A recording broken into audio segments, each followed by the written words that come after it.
পুরোটাই হচ্ছে পয়সার খেলা। এই পয়সার খেলা কিরকম, আপনি দেখবেন প্রশাসনকে বলতে যাবেন, প্রশাসন অ্যাকশন নেবেন যে এরকম হচ্ছে। যে বাড়িটা তৈরি হচ্ছে সেই বাড়িটা তৈরি হতে কলকাতার বুকে কতগুলো পারমিশন লাগে আপনি জানেন? আজকে যে মাটির উপরে তৈরি হচ্ছে সেই মাটিটা সয়েল টেস্ট, সেই সয়েল টেস্টের রিপোর্ট কোথায়? যেখানে গোড়ায় গেলো, তারপরে একটা বাড়ি তৈরি হয়ে যাওয়ার পরে দুটো সব থেকে বেসিক জিনিস লাগে, সেটা হচ্ছে কি জলের লাইন আর একটা হচ্ছে ইলেকট্রিক লাইন। এবারে যতক্ষণ না বাকি সমস্ত কিছু স্যাংশন হয়ে অ্যাপ্রুভ হয়ে আসছে ততক্ষণ কিন্তু জলের লাইন দেওয়া হয় না, ইলেকট্রিক লাইন দেওয়া হয় না। তার মানে যারা জলের লাইনটা অ্যাপ্রুভ করছে, যারা ইলেকট্রিসিটির লাইন অ্যাপ্রুভ করছে, তারা কিন্তু সবকিছু জেনে শুনেও তারাও কিন্তু এই পাপটা করছে।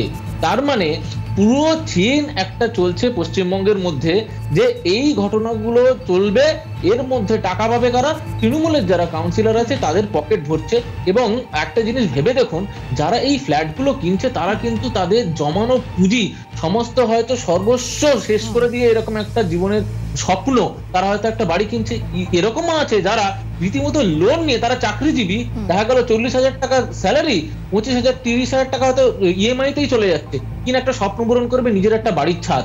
কিন্তু কিছুদিন পরে দেখা গেল, কিছু বছর পরে দেখা গেল এতটাই ইলিগ্যালিটি বা বাড়ি ধসে পড়ছে, ভেঙে পড়ছে, বেঁকে যাচ্ছে, তাদেরকে সেখান থেকে বেরিয়ে যেতে হচ্ছে। ইভেন কি এরকম কেস হচ্ছে তাদের এগেনস্টেও মামলা হচ্ছে, তাদের এগেনস্টেও এফআইআর হচ্ছে, এরকমও ঘটনা হচ্ছে। আমি আপনাকে বলে দিই বিধাননগরের ঘটনা।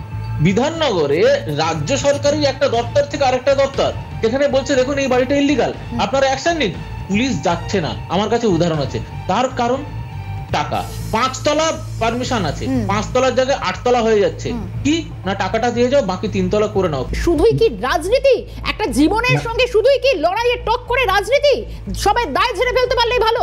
আজকে যেটা আমরা দেখছি এটা কিন্তু আজকে হয়নি, এটা দীর্ঘদিন আগে থেকে চলে আসছে। এবং এর মধ্যে রাজ্য সরকারের আধিকারিক যারা আছে তাদের একটা বড় ভূমিকা আছে, ভালো করে বুঝতে হবে।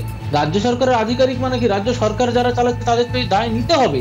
প্রশ্নটা হচ্ছে এখানে যে প্রথম এই সয়েল টেস্টের যে রিপোর্ট, এই সয়েল টেস্টের রিপোর্ট দেখার পরে একজন অ্যাপ্রুভাল অথরিটি থাকে।